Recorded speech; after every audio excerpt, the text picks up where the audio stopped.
Dummy शिक्षयित्री हाथ में पिला भविष्य घटना प्रशासन छाट तुरंत कार्यानुष्ठान नेला शिक्षा विभाग प्रधान शिक्षक निलंबित सह शिक्षकों दरमा बंद। कलाहांडी जिला लांजीगढ़ ब्लॉक सीमांत भवानीपटना सदर ब्लॉक जुगसाईपाटना पंचायत कटलंग सरकारी प्राथमिक स्कूल रे नियुक्त 2 जन शिक्षक स्कूल को आसुनथिबा बेले संपृक्त शिक्षकों द्वारा अनियोजित जड़े युवती बा डमी शिक्षयित्री पिला पाठ पढ़ाउथिले।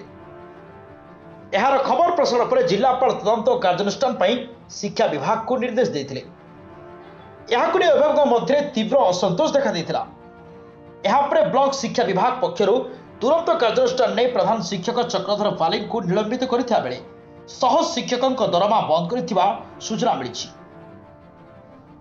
सूचना अनुसार भवानीपटना सदर ब्लॉक जुगसाईपाटना पंचायत कटलंग सरकारी प्राथमिक स्कूल रे प्रथम रु पंचम श्रेणी पर्यंत प्राय 43 जन छात्र छात्री अध्ययन करुथिले।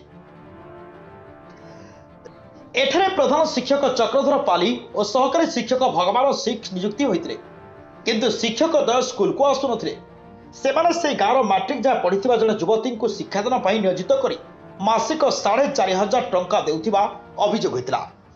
तेबे डमी शिक्षयित्री हाथ में पिला भविष्य टेकी दे 2 शिक्षक आराम रही। परिणाम स्वरूप शिक्षा विभाग एक्टिव मोड रे आसी कार्यानुष्ठान नहीं।